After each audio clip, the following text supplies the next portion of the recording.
বাংলাদেশের রাজনীতিতে কিছু ঘোষণা শুধু একটি সংবাদ হয়ে থাকে না, বরং পুরো রাজনৈতিক আলোচনার দিকটাই বদলে দেয়। সাম্প্রতিক সময়ে ঠিক এমনই একটি ঘোষণা এসেছে ভারতে পালিয়ে আশ্রয় নেওয়া পতিত শেখ হাসিনার কাছ থেকে। দীর্ঘদিন দেশের বাইরে থাকার পর তিনি জানিয়েছেন ডিসেম্বরের মধ্যেই বাংলাদেশে ফেরার পরিকল্পনা রয়েছে তার। শুধু তাই নয়, বিদেশে অনিশ্চিত জীবন কাটানোর চেয়ে নিজের দেশের মাটিতে আইনের মুখোমুখি হওয়াকেই বেশি গ্রহণযোগ্য মনে করছেন হাসিনা। এমনকি দেশে ফিরলে গ্রেফতার কিংবা ব্যক্তিগত নিরাপত্তার ঝুঁকি থাকলেও সেই সিদ্ধান্ত থেকে সরে আসতে চান না বলেও জানিয়েছেন তিনি। এই ঘোষণার পর থেকেই দেশের রাজনৈতিক অঙ্গন, কূটনৈতিক মহল এবং সাধারণ মানুষের মধ্যে নতুন করে আলোচনা শুরু হয়েছে। কেন এখন এই সিদ্ধান্ত? এটি কি শুধুই ব্যক্তিগত অবস্থান, নাকি এর পেছনে রয়েছে বৃহত্তর রাজনৈতিক কৌশল? দেশে ফিরে যদি তিনি সত্যি আইনি প্রক্রিয়ার মুখোমুখি হন, তাহলে বাংলাদেশের রাজনীতিতে এর প্রভাব কি হতে পারে? এসব প্রশ্নই এখন আলোচনার কেন্দ্রে। বিশ্বখ্যাত সংবাদ সংস্থা রয়টার্সকে দেওয়া এক সাক্ষাৎকারে শেখ হাসিনা জানান ডিসেম্বরের মধ্যেই তিনি দেশে ফিরতে চান। তার ভাষ্য অনুযায়ী সে একা নয়, আওয়ামী লীগের আরও অনেক নেতাও একই সময়ে দেশে ফেরার প্রস্তুতি নিচ্ছে। হাসিনা স্বীকার করেন, দেশে ফিরলে তাকে গ্রেফতার করা হতে পারে এবং নিজের জীবনের ঝুঁকিও সে উড়িয়ে দিচ্ছে না। তবু তার মতে নিজের দেশের মাটিতে ফিরে আইনি প্রক্রিয়ার মধ্য দিয়ে বিষয়গুলোর মোকাবেলা করা উচিত। এই ঘোষণার পর স্বাভাবিকভাবেই একটি বড় প্রশ্ন সামনে এসেছে। তার বিরুদ্ধে যে মামলাগুলো বিচারাধীন রয়েছে এবং যেসব রায় নিয়ে জনপরিসরে আলোচনা রয়েছে, সেই বাস্তবতায় হাসিনা কেন স্বেচ্ছায় দেশে ফিরতে চাইছে? এটা কি ব্যক্তিগত দৃঢ়তার প্রকাশ, নাকি রাজনৈতিকভাবে একটি গুরুত্বপূর্ণ বার্তা দেওয়ার চেষ্টা?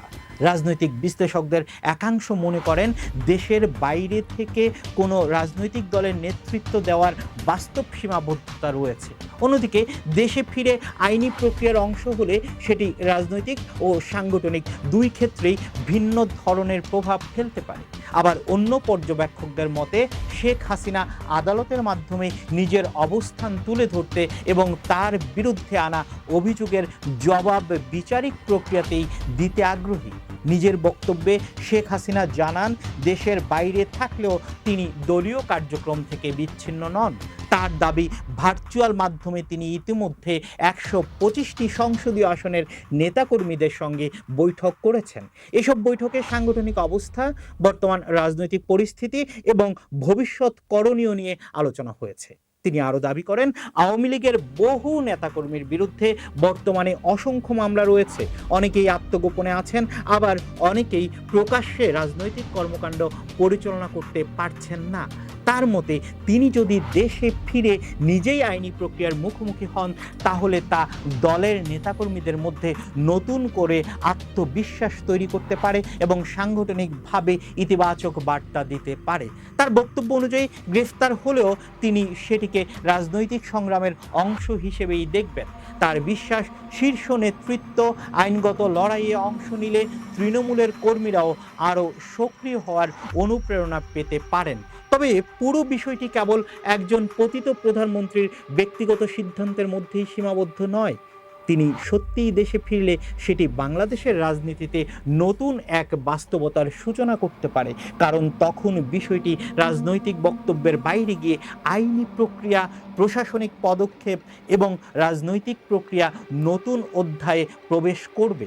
এখন সবচেয়ে বড় প্রশ্ন, ডিসেম্বরে ঘোষিত এই প্রত্যাবর্তন কি বাস্তবে ঘটবে, নাকি শুধুই চাপাবাজি? আর যদি ঘটে, তাহলে সেটি কি শুধু একটি বিচারিক প্রক্রিয়ার সূচনা হবে, নাকি বাংলাদেশের রাজনীতির পরবর্তী অধ্যায়েও গুরুত্বপূর্ণ প্রভাব ফেলবে? এই প্রশ্নগুলোর উত্তর এখনও সময়ের কাছেই রয়েছে। তবে এটুকু নিশ্চিত, শেখ হাসিনার এই ঘোষণা দেশের রাজনৈতিক আলোচনাকে নতুন করে কেন্দ্রবিন্দুতে নিয়ে এসেছে। শেখ হাসিনার দেশে ফেরার ঘোষণার পর আলোচনার আরেকটি গুরুত্বপূর্ণ বিষয় হয়ে উঠেছে আওয়ামী লীগের ভবিষ্যৎ রাজনৈতিক অবস্থান। কারণ বিষয়টি এখন আর শুধু একজন পতিত ও আশ্রিত প্রধানমন্ত্রীর প্রত্যাবর্তনের প্রশ্ন নয়, এর সঙ্গে জড়িয়ে আছে দেশের অন্যতম বড় রাজনৈতিক দলের সাংগঠনিক ভবিষ্যৎ, আইনি অবস্থান এবং নির্বাচনী রাজনীতির সম্ভাব্য দিক। রয়টার্সকে দেয়া সাক্ষাৎকারে শেখ হাসিনা বলেন, দেশে ফিরে তিনি আইনি প্রক্রিয়ার মাধ্যমেই নিজের এবং দলের অবস্থান তুলে ধরতে চান।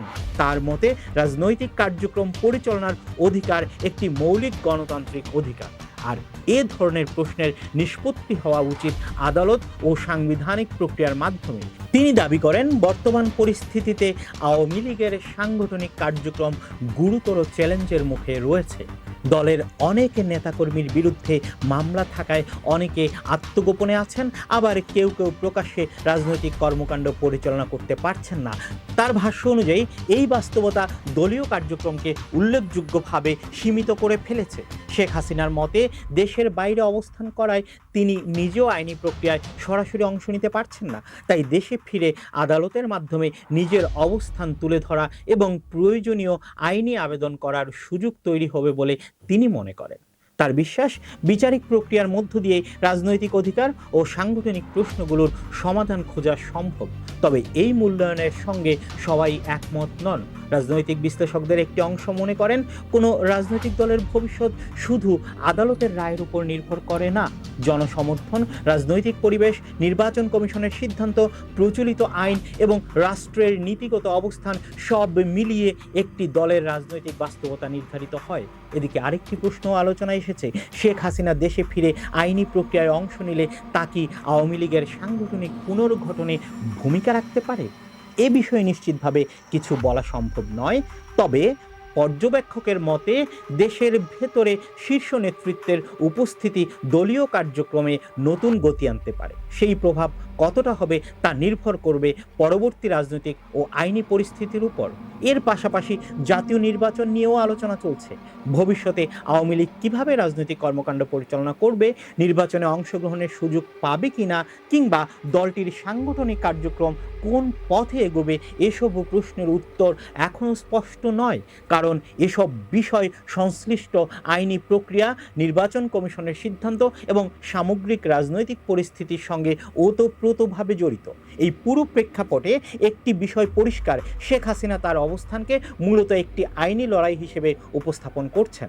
অন্যদিকে রাজনৈতিক বিশ্লেষকেরা বলছেন, এর প্রভাব আদালতের গণ্ডি ছাড়িয়ে দেশের সামগ্রিক রাজনৈতিক পরিবেশেও পড়তে পারে। ফলে বিষয়টি একই সঙ্গে আইনি ও রাজনৈতিক দুই দৃষ্টিকোণ থেকেই গুরুত্বপূর্ণ হয়ে উঠেছে। শেখ হাসিনার সম্ভাব্য দেশে ফেরাকে ঘিরে রাজনৈতিক আলোচনার পাশাপাশি সবচেয়ে বেশি গুরুত্ব পাচ্ছে আইনি প্রক্রিয়ার বিষয়টি। তিনি যদি ঘোষিত পরিকল্পনা অনুযায়ী বাংলাদেশে ফেরেন, তাহলে পরবর্তী পদক্ষেপ কী হতে পারে সেটি এখন সবচেয়ে বড় প্রশ্ন। প্রথমেই আসে ভ্রমণ নথির বিষয়টি। বিভিন্ন গণমাধ্যমে প্রকাশিত তথ্য অনুযায়ী তার বৈধ বাংলাদেশি পাসপোর্টের বর্তমান অবস্থা নিয়েও একটি আলোচনা রয়েছে। যদি কোনো নাগরিক বৈধ পাসপোর্ট ছাড়া দেশে ফিরতে চান, তাহলে বিশেষ পরিস্থিতিতে বিদেশে অবস্থিত বাংলাদেশের কূটনৈতিক মিশন থেকে জরুরি ভ্রমণ নথি বা ট্রাভেল ডকুমেন্ট দেওয়ার সুযোগ থাকতে পারে। তবে এটি স্বয়ংক্রিয় কোনো প্রক্রিয়া নয়, সংশ্লিষ্ট কর্তৃপক্ষের সিদ্ধান্তের উপরই তা নির্ভর করে। হাসিনা দেশে ফিরলে পরবর্তী পদক্ষেপও নির্ধারিত হবে প্রচলিত আইন ও আদালতের নির্দেশনার ভিত্তিতে। যদি তার বিরুদ্ধে কার্যকর কোনো আদালতের আদেশ বা বিচারাধীন মামলা থাকে, তাহলে আইনশৃঙ্খলা রক্ষাকারী বাহিনী সেই নির্দেশনা অনুযায়ী ব্যবস্থা নিতে পারে। তিনি বিমানবন্দর বা স্থলবন্দর যে পথেই দেশে প্রবেশ করুন না কেন, পরবর্তী আইনি কার্যক্রম আদালতের নির্দেশনা অনুসারেই পরিচালিত হবে। এরপর আসে আপিলের বিষয়টি। জনপরিসরে আলোচিত একটি প্রশ্ন হলো, তার বিরুদ্ধে যদি কোনো দণ্ড বহাল থাকে, তাহলে তিনি আপিলের সুযোগ পাবেন কিনা। বাংলাদেশের বিচার ব্যবস্থায় সাধারণ নিয়ম অনুযায়ী নির্ধারিত সময়ের মধ্যে আপিল করতে হয়। তবে আইন বিশেষজ্ঞদের মতে বিশেষ পরিস্থিতিতে বিলম্বিত আপিল গ্রহণের আবেদনও আদালতে করা যেতে পারে। সেই আবেদন গ্রহণ করা হবে কিনা তা সম্পূর্ণ আদালতের বিচারিক বিবেচনার বিষয়। এই আলোচনায় সংবিধানের 104 অনুচ্ছেদ উঠে এসেছে।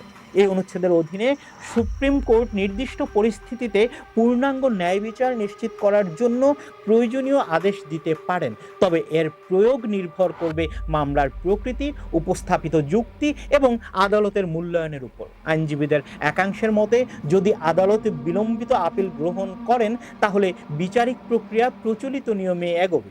আর যদি আবেদন গ্রহণ না করা হয়, তাহলে আইনি পরিস্থিতি ভিন্ন হতে পারে।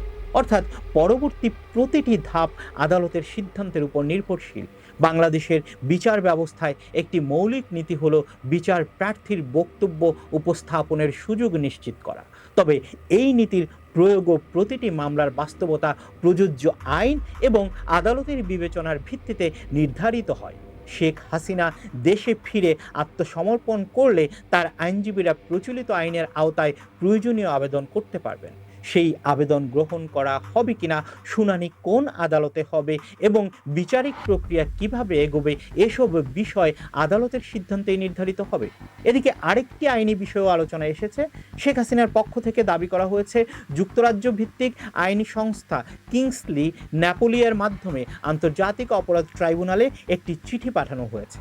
সেখানে বিচার প্রক্রিয়া আন্তর্জাতিক আইনের সঙ্গে সামঞ্জস্যপূর্ণ নয় বলে অভিযোগ তোলা হয়েছে। অন্যদিকে আন্তর্জাতিক অপরাধ ট্রাইব্যুনালের চিফ প্রসিকিউটর মোহাম্মদ আমিনুল ইসলাম গণমাধ্যমকে জানান, সংশ্লিষ্ট আইন সংস্থার বিষয়ে তারা অনলাইনে প্রাতিষ্ঠানিক তথ্য খুঁজে পাননি। ফলে এই বিষয়েও দুই পক্ষের ভিন্ন অবস্থান প্রকাশ্যে এসেছে। তবে এ নিয়ে চূড়ান্ত আইনি সিদ্ধান্ত তখনও হয়নি। সব মিলিয়ে শেখ হাসিনার সম্ভাব্য প্রত্যাবর্তনের সঙ্গে একাধিক আইনি প্রশ্ন জড়িয়ে রয়েছে। ভ্রমণ নথি, দেশে প্রবেশ, আদালতের নির্দেশ, সম্ভাব্য গ্রেফতার, আত্মসমর্পণ, আপিল এবং বিচারিক প্রক্রিয়া, এসব বিষয়ে এখনই নিশ্চিত কোনো সিদ্ধান্তে পৌঁছানোর সুযোগ নেই। কারণ প্রতিটি ধাপ নির্ধারিত হবে আদালতের আদেশে, প্রচলিত আইন এবং সংশ্লিষ্ট কর্তৃপক্ষের পদক্ষেপের মাধ্যমে। আইনি এই প্রক্রিয়ার পাশাপাশি আরেকটি গুরুত্বপূর্ণ আলোচনা চলছে রাজনৈতিক অঙ্গনে। শেখ হাসিনার দেশে ফেরার ঘোষণার সঙ্গে আঞ্চলিক কূটনৈতিক ভারত, ব্রিক্স এবং আন্তর্জাতিক সম্পর্কের বিষয়গুলো নতুন করে আলোচনায় এসেছে। শেখ হাসিনার দেশে ফেরার ঘোষণাকে ঘিরে আলোচনা শুধু বাংলাদেশের অভ্যন্তরীণ রাজনীতিতেই সীমাবদ্ধ নেই। একই সঙ্গে সামনে এসেছে দক্ষিণ এশিয়ার কূটনৈতিক বাস্তবতা এবং আঞ্চলিক সম্পর্কের বিষয়ও। কারণ বাংলাদেশের রাজনৈতিক পরিবর্তন অনেক সময়ই প্রতিবেশী দেশগুলোর কূটনৈতিক পর্যবেক্ষণের অংশ হয়ে ওঠে। এই প্রেক্ষাপটে সবচেয়ে বেশি আলোচনায় এসেছে ভারতের অবস্থান।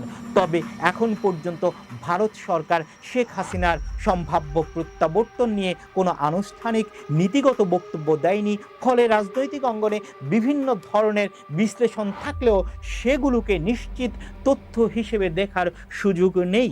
বিশ্লেষকদের মতে বাংলাদেশ ভারত সম্পর্ক কেবল সরকার পরিবর্তনের প্রশ্নে সীমাবদ্ধ নয়। দুই দেশের মধ্যে সীমান্ত নিরাপত্তা, বাণিজ্য, যোগাযোগ, বিদ্যুৎ সহযোগিতা, ট্রানজিট ও ট্রান্সশিপমেন্ট, মংলা বন্দর ব্যবহার এবং তিস্তা নদীর পানি বন্টনের মতো দীর্ঘমেয়াদী কৌশলগত বিষয় রয়েছে। এসব ইস্যু সাধারণত দুই দেশের সামগ্রিক রাষ্ট্রীয় সম্পর্কের অংশ হিসেবে বিবেচিত হয়। একই সময়ে ব্রিক্স নিয়েও নতুন করে আলোচনা শুরু হয়েছে।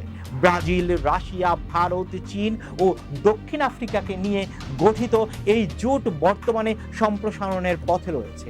বাংলাদেশও অতীতে ব্রিক্স প্লাস কাঠামোতে যুক্ত হওয়ার আগ্রহ প্রকাশ করেছে। তবে সদস্যপদ বা অংশগ্রহণের বিষয়টি সংশ্লিষ্ট সদস্য রাষ্ট্রগুলোর সম্মিলিত সিদ্ধান্তের উপর নির্ভরশীল। রাজনৈতিক আলোচনায় বিএনপির ভারপ্রাপ্ত চেয়ারম্যান তারেক রহমানকে ঘিরেও বিভিন্ন জল্পনা দেখা গেছে। ভবিষ্যতে কোনো আন্তর্জাতিক সম্মেলনে তার অংশগ্রহণের সম্ভাবনা নিয়েও আলোচনা হলেও এ বিষয়ে এখন পর্যন্ত কোনো আনুষ্ঠানিক আমন্ত্রণ বা নিশ্চিত তথ্য প্রকাশ করা হয়নি। তাই এসব বিষয়কে রাজনৈতিক আলোচনা হিসেবে দেখা হলেও যাচাই করা তথ্য হিসেবে উপস্থাপনের সুযোগ নেই। 2023 সালে শেখ হাসিনা ব্রিক্স সম্মেলনে অংশ নিয়েছিলেন। সেই অভিজ্ঞতার কারণে বর্তমান আলোচনায় তার নাম আবারও এসেছে। তবে অতীতের কোনো অংশগ্রহণ ভবিষ্যতের প্রতিনিধিত্ব নিশ্চিত করে না। প্রতিটি আন্তর্জাতিক সম্মেলনের আমন্ত্রণ ও অংশগ্রহণ সংশ্লিষ্ট সময়ের কূটনৈতিক সিদ্ধান্তের ভিত্তিতেই নির্ধারিত হয়। আন্তর্জাতিক সম্পর্ক বিশ্লেষকদের মতে যে কোনো রাষ্ট্রই প্রতিবেশী দেশের সঙ্গে স্থিতিশীল সম্পর্ক বজায় রাখতে আগ্রহী থাকে। বাংলাদেশ ও ভারতের ক্ষেত্রেও একই বাস্তবতা প্রযোজ্য। তাই অভ্যন্তরীণ রাজনৈতিক পরিবর্তন ঘটলেও বাণিজ্য, যোগাযোগ, নিরাপত্তা এবং আঞ্চলিক সহযোগিতার মতো বিষয়গুলো সাধারণত কূটনৈতিক যোগাযোগের অংশ হিসেবেই অব্যাহত থাকে। এ কারণে শেখ হাসিনার সম্ভাব্য প্রত্যাবর্তনকে অনেক পর্যবেক্ষক শুধু একটি রাজনৈতিক ঘটনা হিসেবে নয়, বরং বৃহত্তর আঞ্চলিক প্রেক্ষাপটের মধ্যে বিশ্লেষণ করেছেন। তবে এখানে একটি বিষয় মনে রাখা জরুরি, যেসব তথ্য আনুষ্ঠানিকভাবে নিশ্চিত হয়েছে এবং যেসব বিষয় রাজনৈতিক বিশ্লেষণ বা জল্পনার পর্যায়ে রয়েছে, এই দুয়ের মধ্যে স্পষ্ট পার্থক্য করা প্রয়োজন। এখন পর্যন্ত নিশ্চিতভাবে বলা যায় শেখ হাসিনা প্রকাশ্যে দেশে ফেরার ইচ্ছা জানিয়েছেন এবং আইনি প্রক্রিয়ার মুখোমুখি হওয়ার কথাও বলেছেন, কিন্তু তার এই সিদ্ধান্তের সঙ্গে ভারত, ব্রিক্স বা অন্য কোনো আন্তর্জাতিক কূটনৈতিক ঘটনার সরাসরি সম্পর্ক রয়েছে এমন কোনো প্রমাণিত তথ্য এখনও প্রকাশ্যে আসেনি। এই পরিস্থিতিতে রাজনৈতিক অঙ্গনে আরেকটি প্রশ্ন আরও জোরালোভাবে সামনে এসেছে, তা হলো আওয়ামী লীগ ও বিএনপির মধ্যে নেপথ্যে কোনো ধরনের যোগাযোগ বা সমঝোতার চেষ্টা চলছে কিনা। এই গুঞ্জনের বাস্তব ভিত্তি কতটা, শেখ হাসিনা নিজে এই বিষয়ে কি বলছেন, আর বিভিন্ন পক্ষের বক্তব্যের মধ্যে কোথায় মিল? আপনাদের কি মনে হয়, হাসিনা কি সত্যিই দেশে ফিরবে, নাকি এটাও একটা স্ট্যান্ডবাজি?